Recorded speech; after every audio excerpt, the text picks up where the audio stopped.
Hello all. तो चलिए आज एक इंटरेस्टिंग शॉर्ट क्वेश्चन डिस्कस करते हैं from the chapter surface area and volumes. और ये किससे रिलेटेड है, कौन से। तो जैसा कि हमने बोला था कि धीरे धीरे थोड़ी सी कॉम्प्लेक्सिटी लेवल बढ़ाते जाएंगे, तो ये प्रीवियस क्वेश्चन से एक लेवल अप है, ज्यादा टफ नहीं है, बट हल्का सा क्वेश्चन में हल्का सा हमको दिमाग लगाना पड़ेगा। ठीक है, तो क्वेश्चन क्या दिया हुआ है देखिए।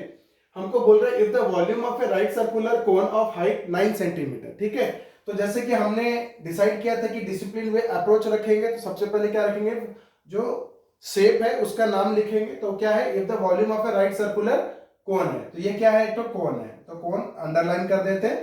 हाइट कितना दिया हुआ है, 9 centimetre, so height is equal to 9 centimetre. Okay, और बोल रहे हैं volume of a right circular cone of height 9 centimetre is 48 pi centimetre cube, और आपको क्या निकालना है, find the diameter of its base. क्या निकालना है, डायमीटर। तो हमको क्वेश्चन में मांगा है डायमीटर। ठीक है, डायमीटर किसके ऊपर डिपेंड करता है, रेडियस के ऊपर। तो इनडायरेक्टली हमको क्या निकालना पड़ेगा, रेडियस। क्या निकालना पड़ेगा, रेडियस।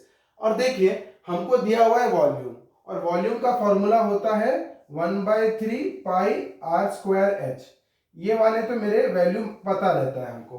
ठीक है, अब मेरे को निकालना क्या है, रेडियस। क्या निकालना है, मेरे को निकालना है रेडियस। क्या एच है मेरे पास, यस, एच दे दिया हुआ 9 सेंटीमीटर।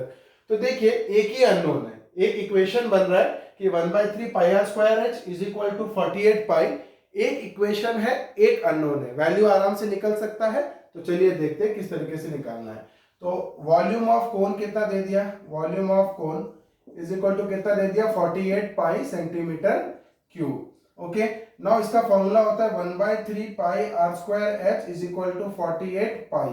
ये पाई और ये पाई कैंसिल हो जाएगा। देन आर ये 1/3 आर स्क्वायर तो हमको निकालना है, और एच की वैल्यू कितनी दी हुई है, 9 इज इक्वल टू 48।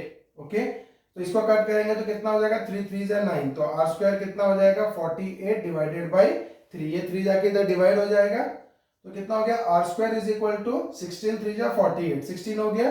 तो आर कितना हो जाएगा, √16, विच इंप्लाइज कितना हो जाएगा, +-4, +-4। तो रिजेक्ट -4। क्यों रिजेक्ट -4, क्योंकि radius can not be negative. तो मैं क्या बोल रहा हूं, कभी भी ऐसे स्क्वायर रूट आता है तो ये प्लस माइनस डालने की हैबिट आप डालिए, भले वो यूज नहीं हो, नेगेटिव हम लोग रिजेक्ट करते हैं, लेकिन आप वो हैबिट में डालिए, क्योंकि जब आप आगे क्लासेस में जाओगे तो +4 भी यूज होगा, -4 भी यूज होगा। 10th क्लास में जब जाओगे, जैसे आपकी अभी भी कोऑर्डिनेट ज्योमेट्री है, बट 10th क्लास में जाओगे तो कोऑर्डिनेट ज्योमेट्री से कुछ क्वेश्चंस आते हैं, ऐसे बहुत सारे सिचुएशंस आते हैं जिसमें हम लोग नेगेटिव नंबर्स भी लेके उसको सॉल्व करते हैं। ठीक है, तो उसमें आपको ध्यान देना है कि अपने को ये हैबिट में लाना है। ठीक है, तो रेडियस कितना निकल गया हमारा, r is equal to 4 centimetre, और हमको मांगा था क्या, diameter of its base. Therefore diameter कितना हो जाएगा, डायमीटर